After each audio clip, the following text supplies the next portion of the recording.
Welcome to the Campus Energy and Sustainability Podcast. In each episode, we talk with leading campus professionals, thought leaders, engineers, and innovators addressing the unique challenges and opportunities facing higher ed and corporate campuses. Our discussions will range from energy conservation and efficiency to planning and finance, from building science to social science, from energy systems to food systems.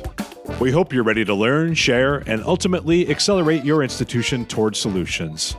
I'm your host, Dave Karlsgodt. I'm a Director of Energy and Sustainability at Brailsford & Dunleavy. And it's diplomacy, right? Diplomacy and then, passive-aggressive aggression. Just being consistently asking for the same thing year after year. So I guess that's a tool of how I communicate. You know, if all I've been told to do is recycle when I can see that, the world is on fire, why should I try to do anything, right? Yeah, it's funny. I try to get my students to stop crying in my class and get to work. I think it is that very interesting balance of your individual actions are making a difference because that's comfortable and it's helps with the climate anxiety to be able to feel like you're making a difference. But at the same time, you want to feel your individual actions, it's not all on you. In this episode recorded in April 2024, I hand over the role of podcast host to Lena Essak, a recent graduate from Lewis and Clark College. I have the pleasure of answering Lena's questions on the topic of climate communication, along with two other guests, high school teacher Tim Swinehart and law school professor and climate negotiator Lisa Benjamin. Lena gives us a great setup, so I'll let her take it from here. Thank you all so much for being here. I'm really excited to talk about this really important topic of climate, energy, environmental communication.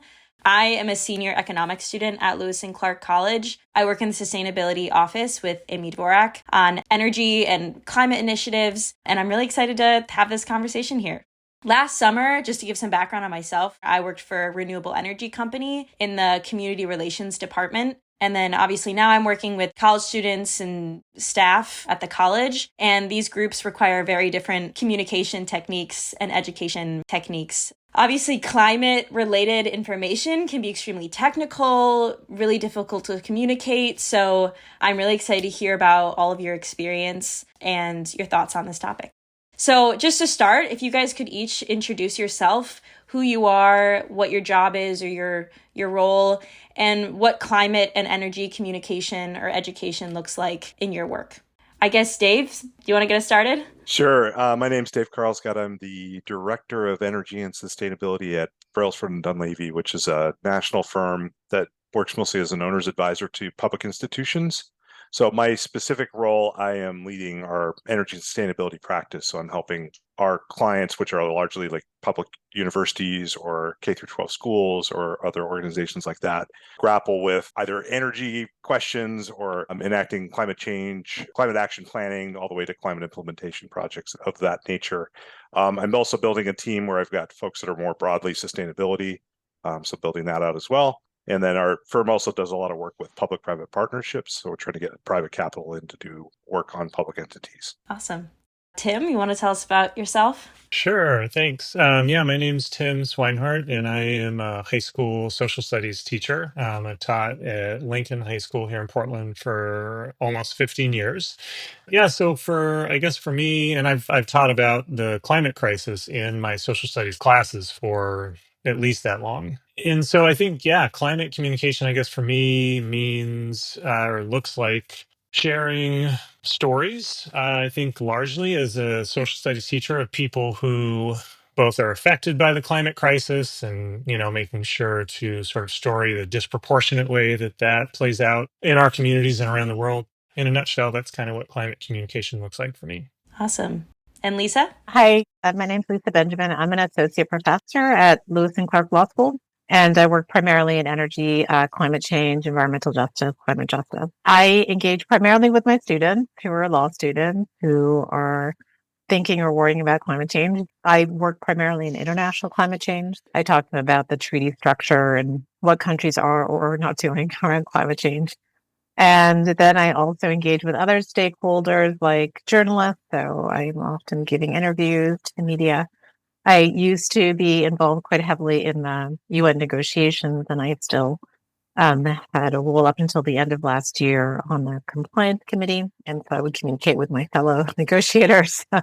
And that's always really interesting. Yeah, so it's very varied. And then I also do a lot of writing and scholarship where I try to communicate areas in the law that either are working well or are not working well. Great. Thank you. So I guess the first question is fairly broad. You can take it however you'd like. It's really thinking about tools and techniques related to climate communication. So just thinking about my experience to give you some examples. When I worked at EDP Renewables, the renewable energy company, a lot of the communication techniques that we used, they sometimes felt old-fashioned to me. Of course, I'm only 22 years old. But it was a lot of contacting local newspapers, making phone calls, a lot of, face-to-face conversations. And we focused a lot on the economic development, economic incentives around climate change.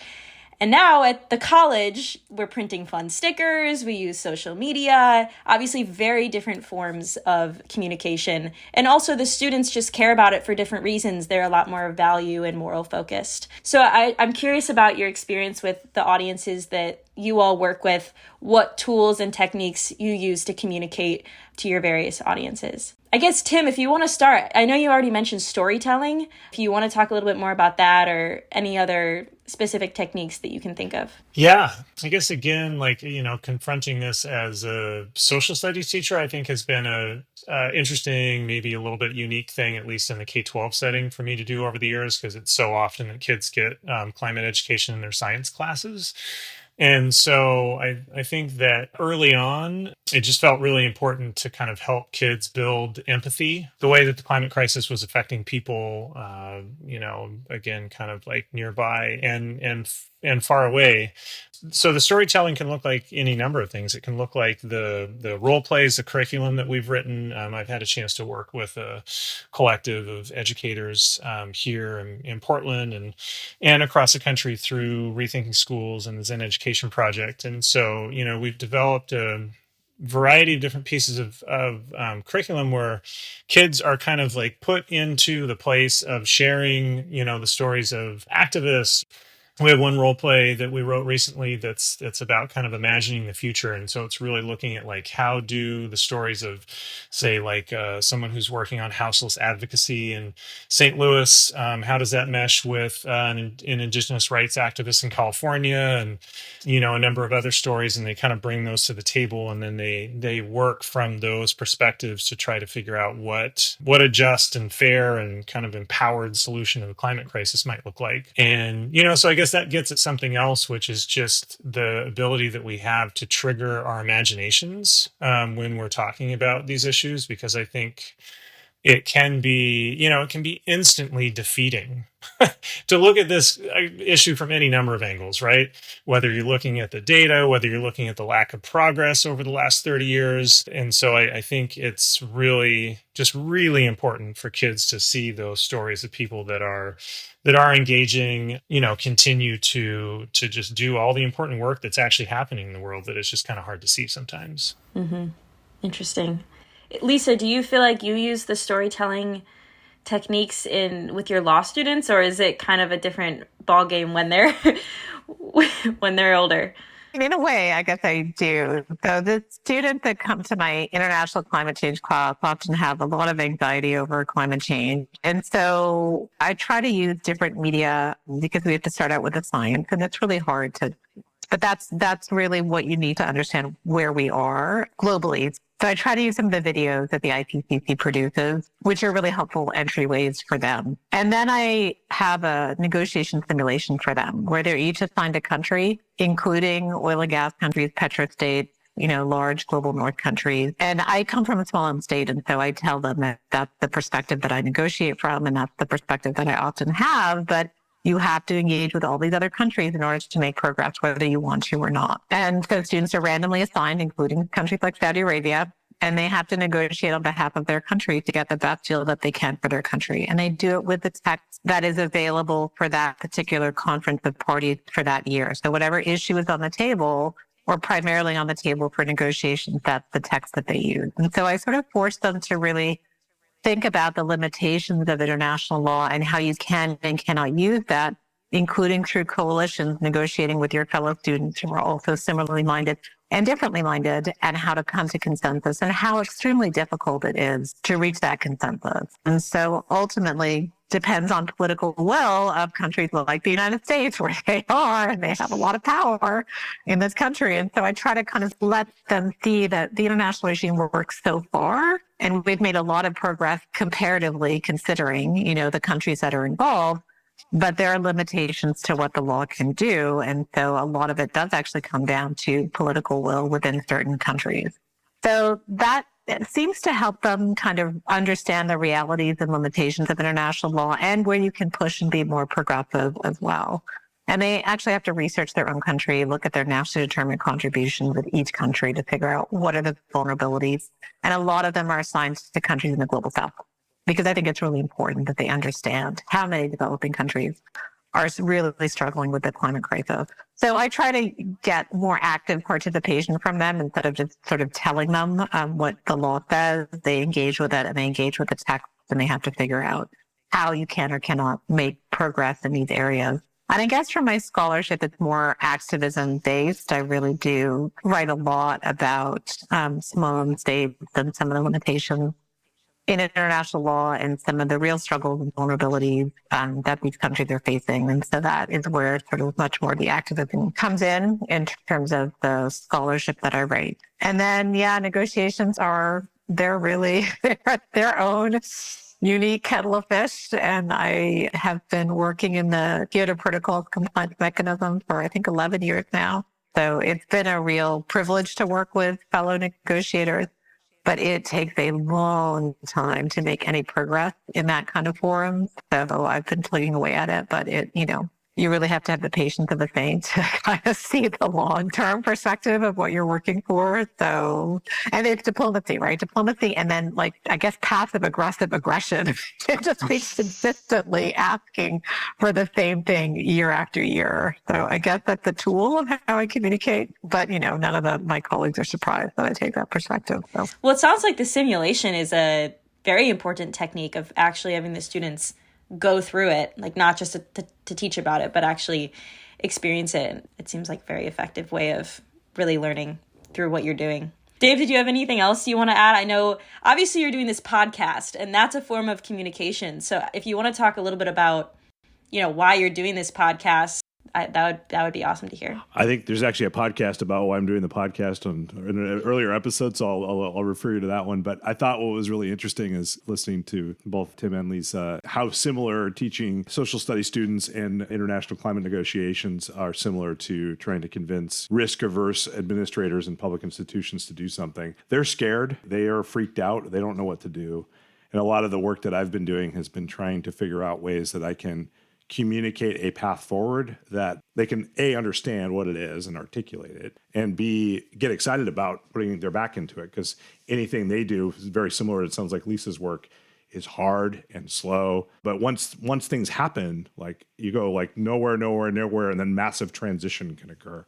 And so I think those are the moments you're always looking for. So a couple of the things we've been doing, I started in software. So I was actually trying to take data and make charts and do that kind of stuff. And that was cool. And I learned a bunch, but I'm not sure I necessarily communicated a lot to many other people because it just freaked them out. And then I've moved from that into more of a consulting role. And we're using really simple things like, here's a sample plan of somebody else had done. Here's the same plan with all of the things blanked out. You fill it out for yourself. Make this yours.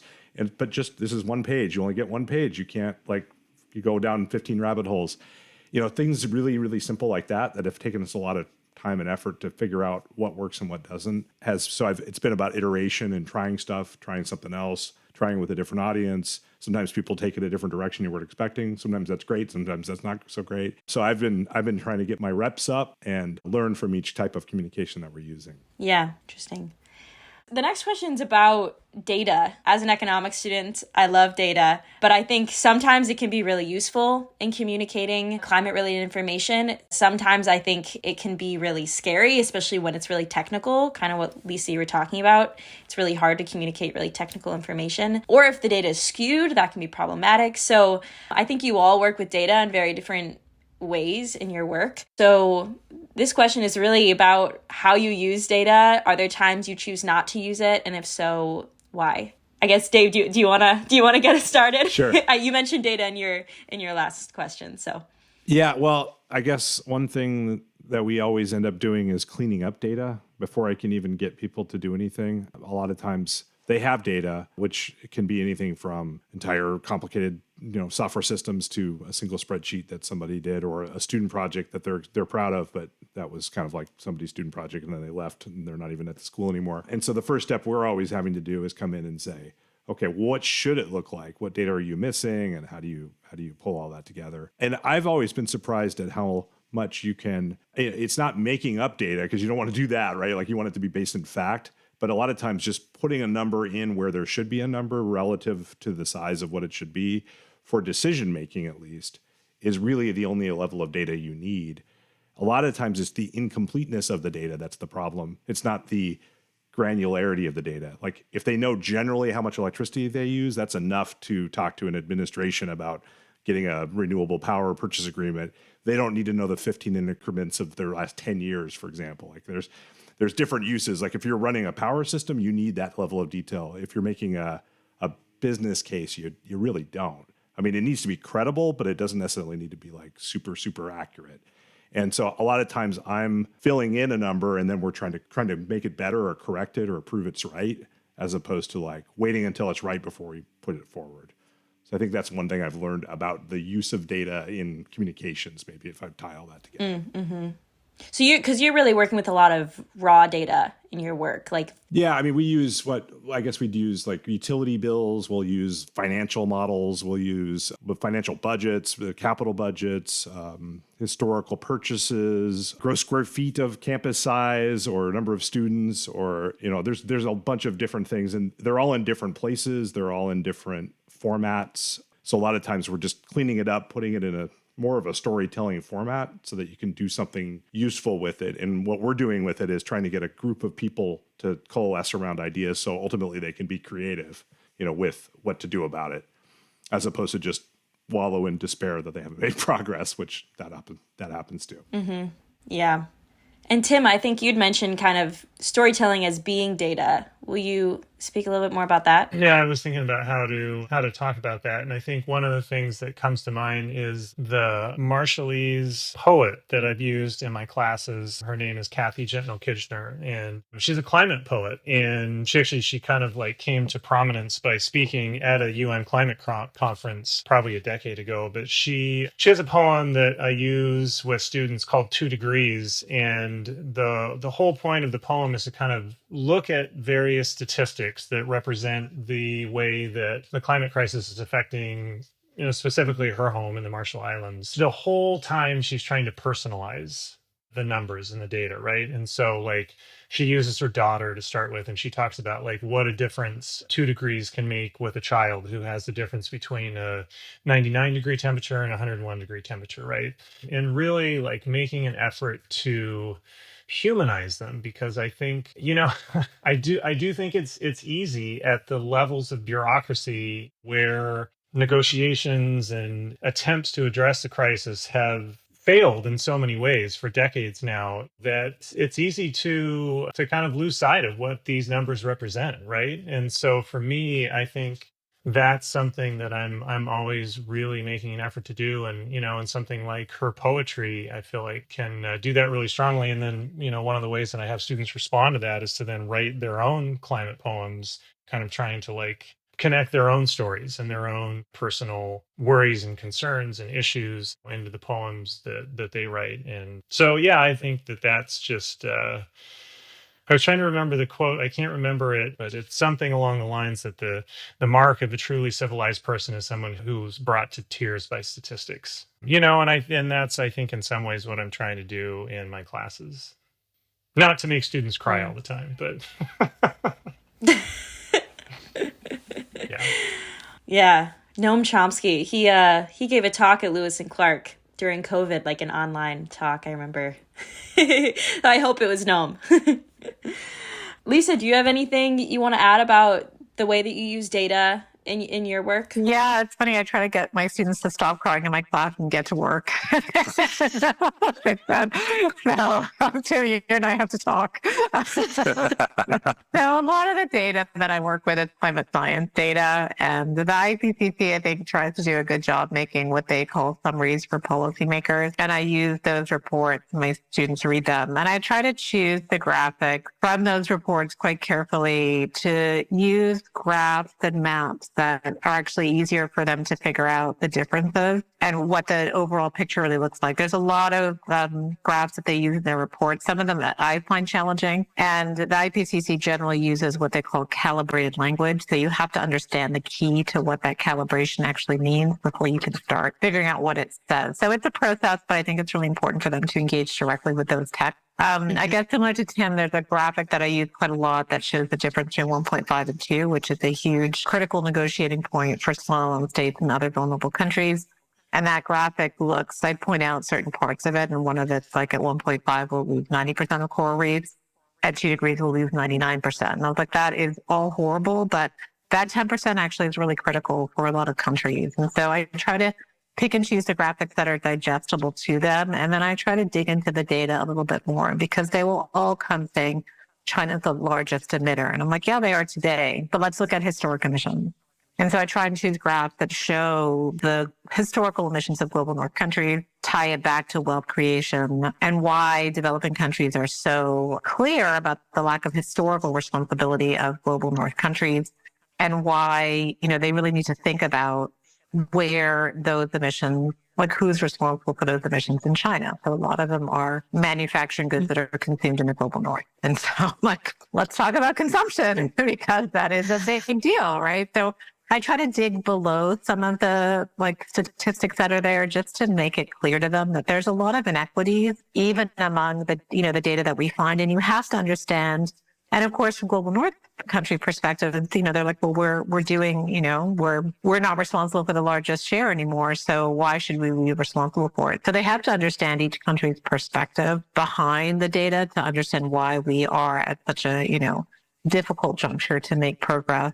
And then I guess the other way that I use data that I think has recently become really interesting is there have been a couple of requests for advisory opinions from international courts. And those are courts like the International Tribunal on the Law of the Sea, the International Court of Justice, and a couple of others, the International Court of Human Rights.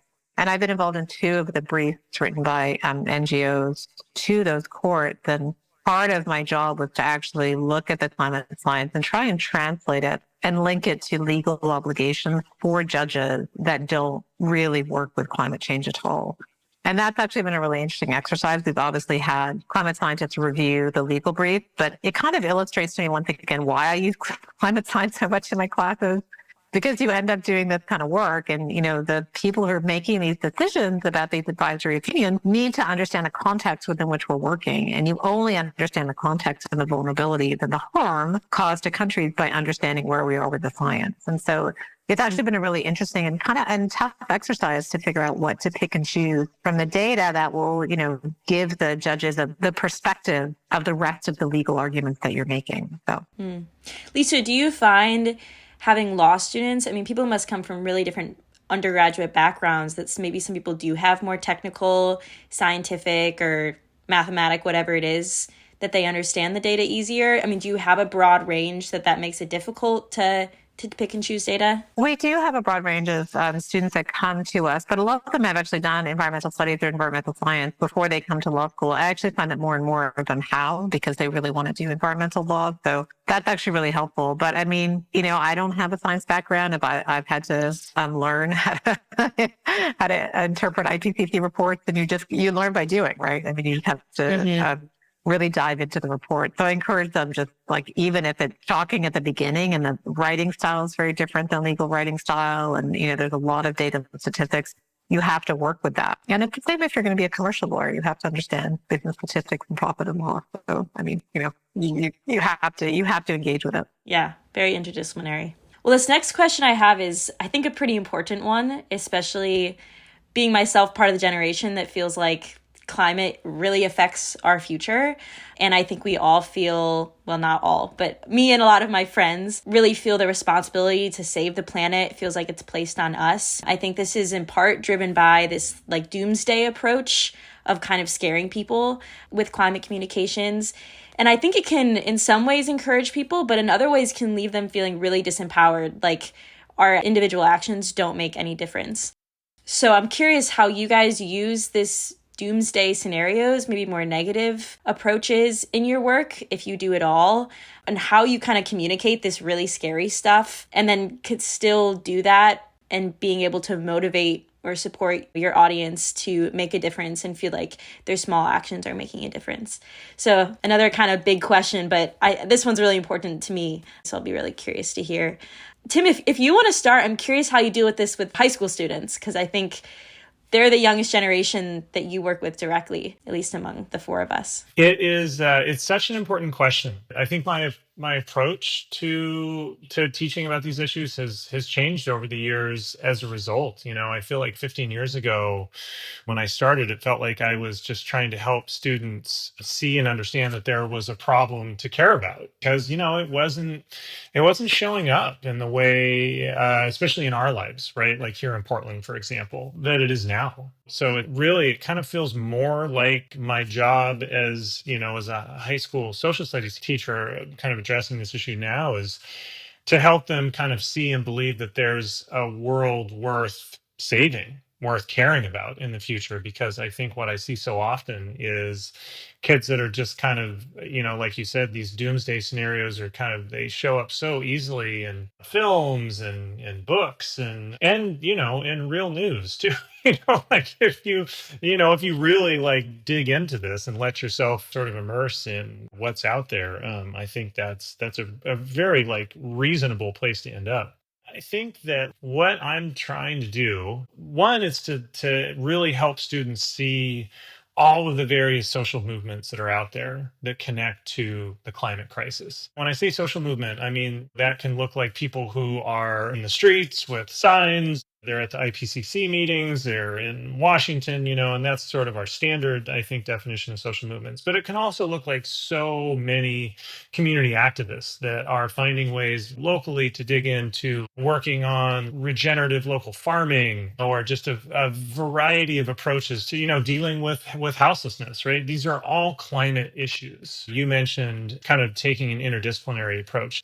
I think that's actually a really empowering thing in a lot of ways for kids, because I think if this feels too technical, if it feels like something that is just a scientific issue that for some really complicated reason that maybe at least in high school they can't, no one really wants to engage with them about, like there's just not a lot happening, it feels really like a doomsday scenario. But I think if it feels like something that connects to a variety of different issues that they see and they care about, from like nature protection to houseless issues to racial justice to indigenous rights, like kind of whatever it is that kids are like caring about. And if they see that those things all connect, and then they see that there are people working on all those different issues in all these really like cool ways. One thing I'll add to that too, I think that teaching as a history teacher, I think teaching the history of social movements is also really important, because there's also this way in which we've sort of lost our sense of time. Maybe it was the pandemic, maybe it was, all the social media that we're in the middle of, but it feels like we're kind of living in this timeless era where no one has done anything up to this point, right? And that's why the climate crisis is so bad, because no one's acted. And in some ways, sure. But there are also decades of social movements. Again, people who have just done tremendous work, on environmental justice. I was just writing an article, in fact, about the 1991 First National People of Color Conference in Washington, D.C. And there are just these incredible stories of these activists that came from all over the country and came to kind of help define what environmental justice would be, specifically from the perspective of people of color. And they were doing that at a time when the mainstream white environmental organizations just dominated the narrative, right, in terms of environmental issues. And their work 30 years ago is why now you can look all over through government in like local kind of settings and see people talking about environmental justice, seeing those people, seeing those social movements, and then feeling like they can begin to connect personally to some of those issues, I feel like it's such an important way of countering that kind of doomsday scenario. Yeah, that's really interesting. Sorry, I get kind of fired up talking about that, so I think I went on for a long time, but No, I think what you said about joining organizations and joining specific movements, not just like the movement of environmentalism, but specific ones like in the Portland community, is a really good point. I'm in a class now about data and democracy, and I remember at one point our professor asked the whole class, like, who here is part of an organization, and nobody raised their hand. And I think that's really telling of all of these college students who are, I think, care a lot about climate change and a lot of environmental and issues outside of climate change. They're like activists, and yet they're not actually a member of any organization. So yeah, I think that's a really good point, and definitely made me be like, oh, I should join an organization myself.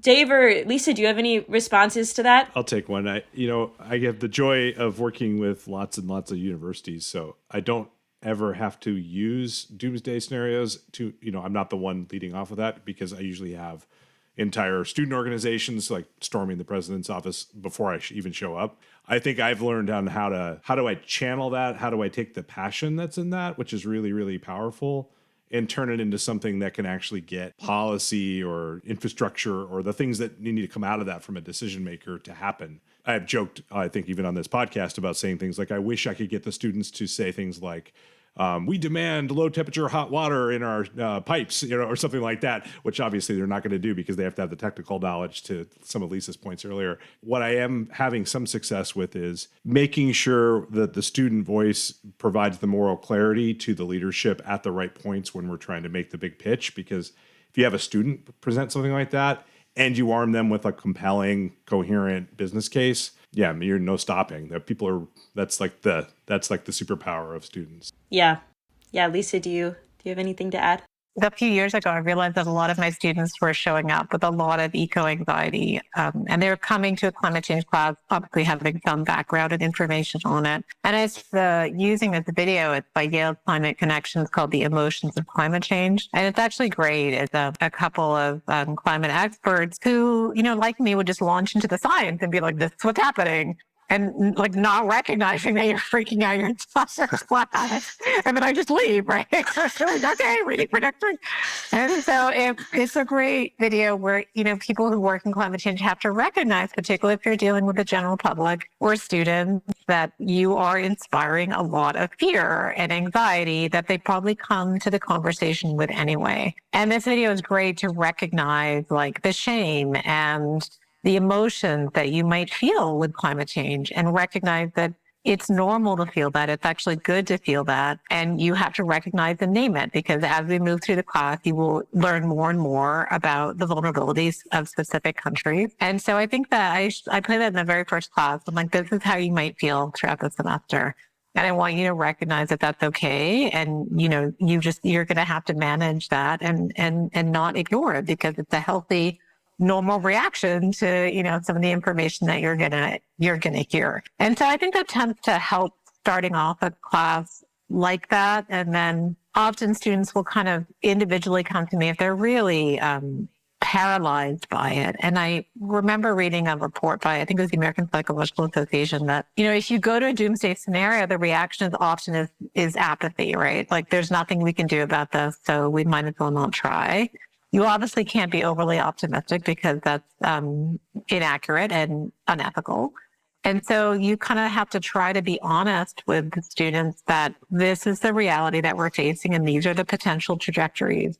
And some of them are absolutely horrific, but some of them we can actually still manage. And so I try to give them this information that we are at this really critical juncture.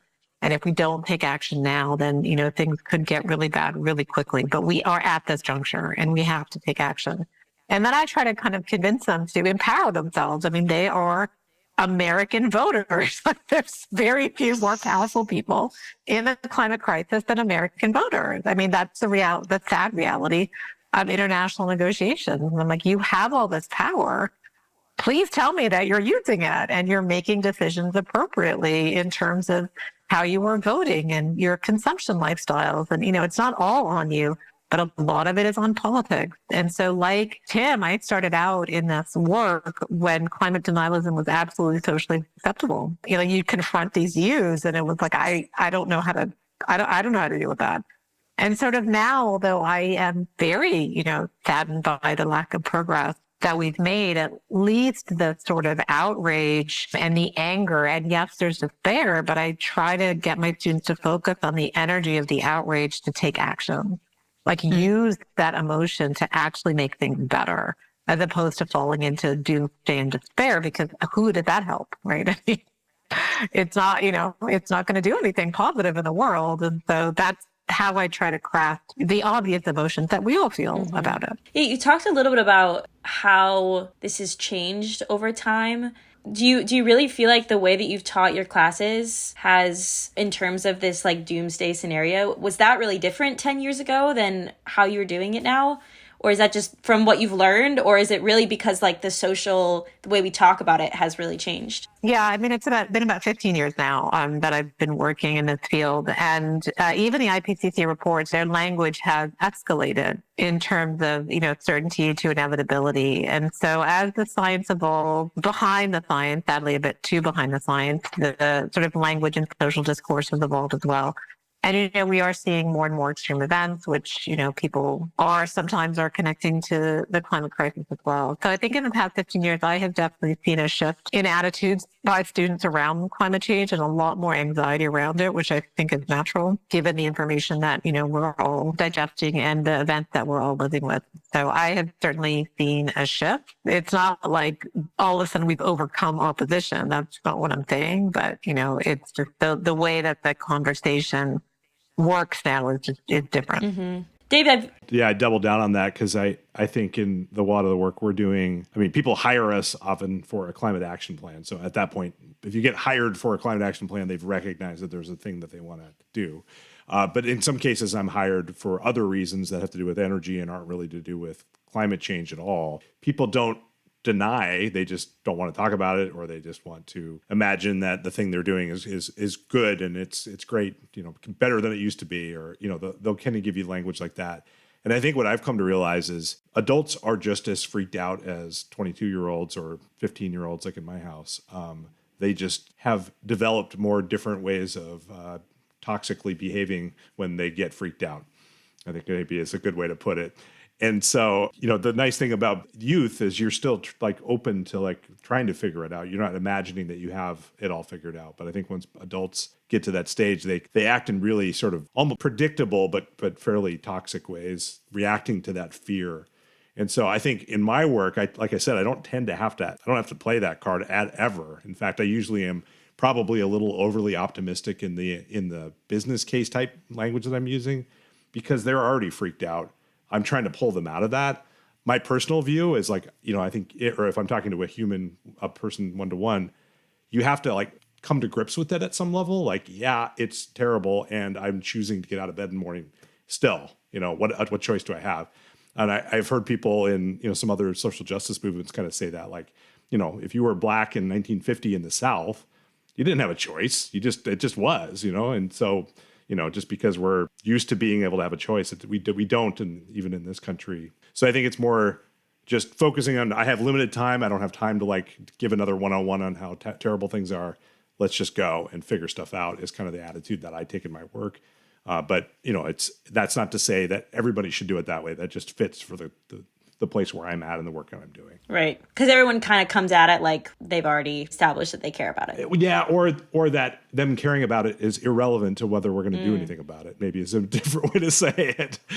For those that are denying or delaying, it's I just have to find a different way to get them interested in doing the thing that I need them to do for the thing to move forward. And usually that thing is in its own right. It's wow, don't you want reliable, clean energy that you don't have to have the prices spiking all the time and that doesn't break down all the time? And, there's other ways that you can make the same case without ever talking about climate change. And they should be, inherently compelling on their own right. Yeah, I think that's a really good point. Can I Please follow up. that question about how things have changed? I think that as somebody who's been very consciously teaching about this for 15 years, I think I've tried to make changes. I think that are in line with kind of what other folks have said here and what I've talked about a little bit. One thing that I wonder sometimes, because I still hear from students that they're kind of receiving a lot of the same environmental education, kind of the bits and pieces that they get that when they come to me as juniors and seniors in high school. I don't know how much our approach to teaching about the environmental crisis, the climate crisis, has changed in K-12 in one way that I think is really important. And I was thinking about kind of the shame that Lisa talked about, and even climate anxiety in general. I think has obviously a lot of roots, and it's complex, and it's important to understand a variety of ways. But I think one of the pieces of that, especially for Americans, that is really important to recognize is that we have a very hard time conceiving of ourselves working collectively with other people. And take the way that environmentalism is taught to kids. And if you go to an elementary school, I think, and you look at elementary school curriculum, and even some of the high school textbooks that I've analyzed, I think they do this very distinctly American thing where we focus on individual action. And all of us growing up, like that's what we were taught, right? I mean, my climate awakening moment was super cliche. I was at a local theater here in Portland, and I was watching Al Gore, right, in An Inconvenient Truth, and he, everybody in the theater kind of had this epiphany, perhaps. I certainly did. But what does the film finish with? It finishes with a list of 10 things that you can go do afterwards, like recycling and riding your bike and buying an electric car. And so I think that there's a way that we've failed one another. We've certainly failed kids as they grow up by not really offering solutions and approaches to this issue that are really sort of that match the scale of the crisis. I think part of the anxiety or the kind of dystopian outlook that some of my kids will have will be like, well, if all I've been told to do is recycle when I can see that like the world is on fire, like why should I try to do anything, right? But if instead, like Dave was saying, if we can look at like the civil rights movement, if we can look at a variety of other social movements where people have acted collectively and overcome like really massive social problems, I think that can help. It's not the only, right? I mean, there has to be a lot of approaches, but for me, that's something that I really want to help kids to see. And I think we need to think hard as K-12 educators about, what do we at the end of the climate change unit, what do we offer as a solution? And are we actually helping anybody if we're continuing to tell kids to recycle, right? Which, I mean, that hasn't worked anyway, right? Like not even 10% of the plastic ever produced has ever actually gone through like a full recycling process, right? Like that's intentional. Like oil companies and beverage manufacturers have wanted us to believe in this for decades, right? And so I also try to teach kids that history as well, and to see where that comes from. And so why do you feel that shame when you think that this is all on your shoulders, right? And so just all of those pieces I think matter. Yeah. I think it is that very interesting balance of like your individual actions are making a difference because that's comfortable, and it's like helps with the climate anxiety to be able to feel like you're making a difference. But at the same time, you want to feel like, well, your individual actions, like it's not all on you. So it is that like interesting balance of, I feel like I want to be able to experience both of those for my own sanity. You can't do your individual actions. People ask me that all the time at the end of talks. I'm like, recycle, like bike, buy an electric car. But ultimately, it's the global politics of it, which are domestic politics that matter. So vote. Like that is the single most important thing you can ever do for climate change. Yeah. Yeah, I double down on that. Yeah. Right now, on the work that I'm doing, I'm going from trying to convince people to save a few pennies on their electric bill to like multi-billion-dollar capital plans. I mean, it's just not even the same world. So talking about how things have changed. And a lot of that was the IRA, and a lot of that comes down to voting. And literally one vote in the Senate would have changed it the other direction. So, I mean, that matters massively. But I think the way I think about it too, I grew up and had parents that recycled and did all that. I grew up in Montana, and I still do. I'm glad to live in a city like Seattle where we have a lot of those things are just normal. Like I don't, think about. I mean, not all of it's perfect, but I've actually visited the place where my compost goes, and I've seen them process it. And and to have a sense of what that's like. And it's not perfect, but it's way better than seeing all that stuff in the landfill, which I've also visited, So I think it matters. It's a yes and problem, but, kind of doubling down on what Tim said. And there are a lot of really great people that talk about things like Leah Stokes, I think does a really good job. She's a professor at UC Santa Barbara, but she's done a really good job of changing the language to, vote and, do the individual actions, but do them in the order that they matter and do them for reasons that are driving you forward and your life forward. I think Amy Westervelt's done a lot of really good work on the history of climate denialism and like things like cooking with gas and some of those phrases that you hear that were literally just, things that the gas company was trying to sell more product. I mean, it's like not different than a Coke ad or whatever. Once you understand it, you can't unsee it. It's sort of like being in the Matrix and all of a sudden you can see where you are. It's frustrating for a little while because nobody else is seeing it and you're kind of surrounded. But once you get a bunch of other people around you that also see that stuff doesn't affect you in the same way. And you're not ridden with guilt because you can see through it. Yeah, I think that point about like the history of climate denialism is really important because similar, I work in climate litigation as well, particularly litigation against states and companies, non-state actors. And it's the same tactic with tobacco, right? With personal responsibility. It's not us. Like you have to take responsibility for this crisis. It's your own health. And they're doing the same thing with climate change, right? Like it's not us. People demand the products. And so, the fact that like an electric vehicle is not easily affordable until the IRA, for example, that's not part of their narrative. And so it is a purposeful and pernicious argument that it's your fault, right? You have to fix it and take that on is it's not realistic and it's not going to actually change anything. And then it'll change something, but not everything. And so I think understanding that the sort of perniciousness of that message is really helpful for you to figure out like, what are the big things that I can do through politics, basically, to actually hold companies and countries accountable. And, it really just comes down to the governments you vote for in these countries. Well, I just wanted to add one last thing, too, to the voting conversation, because I think as important as it is to vote someone, say, like Joe Biden into office, right? So that and other Democrats that were able to work together to pass the IRA. I think that the Sunrise Movement, which has been a really important outlet for young people all across the country, would also claim that the IRA may not have happened, or at least wouldn't have had some of the provisions that it does if it weren't for social movements pushing politicians to do the right thing, right? Which has always been the case. Lyndon B. Johnson didn't want actually to sign the Civil Rights Acts, all on his own. He had to be pushed to do the right thing.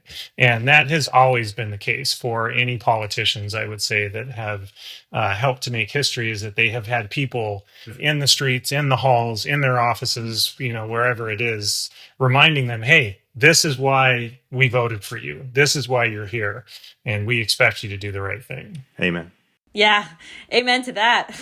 Well, I don't want to take up too much of all your time. I guess I'll just finish with kind of a lightning round question to kind of sum everything up. We've kind of looked at the past, the present. I kind of want to look forward to the future. If you guys could just say in a few words what you think climate communication in the future looks like in your work, whether that's personally or more broadly in your industry. I think I would talk about, just from my student perspective, I really hope for passion from them around the climate crisis and action.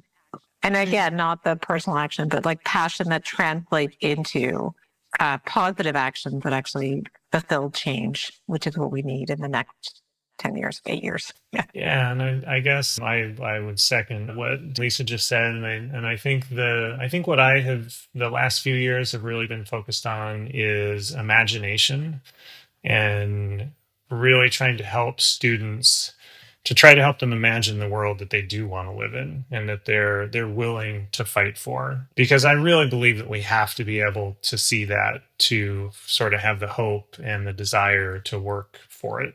I think I would talk about, just from my student perspective, I really hope for passion from them around the climate crisis and action. And again, not the personal action, but like passion that translates into positive actions that actually fulfill change, which is what we need in the next 10 years, 8 years. Yeah. Thank you. Those are good answers. I guess I will give one more kind of wrap-up question because I'm also really curious what you guys all have to say.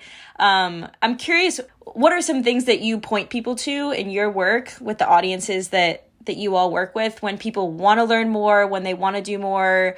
Like, what's the first thing that you point them to?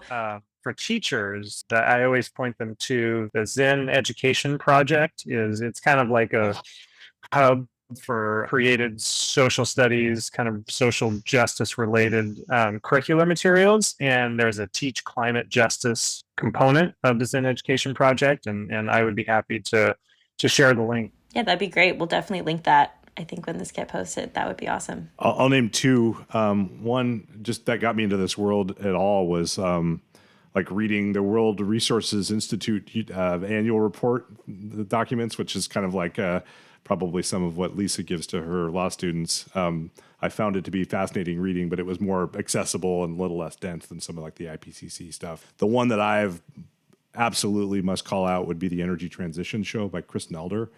He does insanely researched episodes of like whatever topic that you'd ever thought of, like, you know, the history of coal in India to like esoteric rate design and utilities to thermodynamics to like climate science to methane cycles or whatever you can think of. And he's done like 200 of them, and they're all like an hour long, and they all have like 75 footnotes. So, I mean, if you really want to get into the topic, work your way through that catalog and you'll know a lot about a lot of things. Very cool. I'll check it out. I think that the Yale Climate Connections, the Emotions of Climate Change video is really helpful for people who are struggling with how to deal with the climate crisis. I always find it every year. I watch it every year, and I find it really helpful.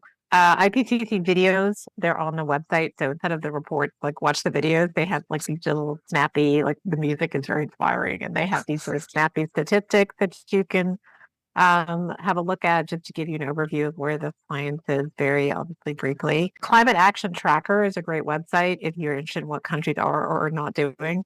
They're outside of the UN system, and they rate countries. And so for my students who are assigned countries, I tell them, go look at what this NGO is saying about your country and what you are or are not doing. So that's often a really useful snapshot. And then for more specific information, if people are really interested, every country has their nationally determined contribution online at the unfccc.org website, and they're actually often quite short and accessible.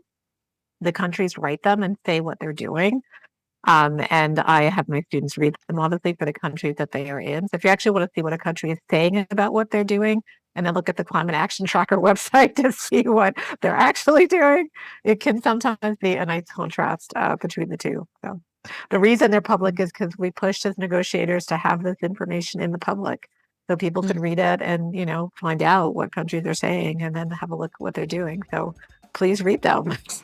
Well done. Thank you. Thank you all again for your time. This was really interesting, and I hope to continue working with you guys at some point in the future. I hope this isn't our last conversation. Thanks, Lena. Bye. Thanks, everybody. Bye. Thanks, guys. That's it for this episode. A special thanks to Lena Essak for her great job hosting and planning this episode. Thanks to Amy Dvorak at Lewis and Clark College, who introduced us to Tim and Lisa, and Trevor Jolly for his editing and production assistance. Our music is Under the Radar, courtesy of Dallas-based musician Gio Washington Wright and his Studio Big Band. You can find us on LinkedIn or the web by searching for Campus Energy Podcast. If you have a topic you'd like us to dig into, please reach out. We'd love to hear from you. As always, thanks for listening.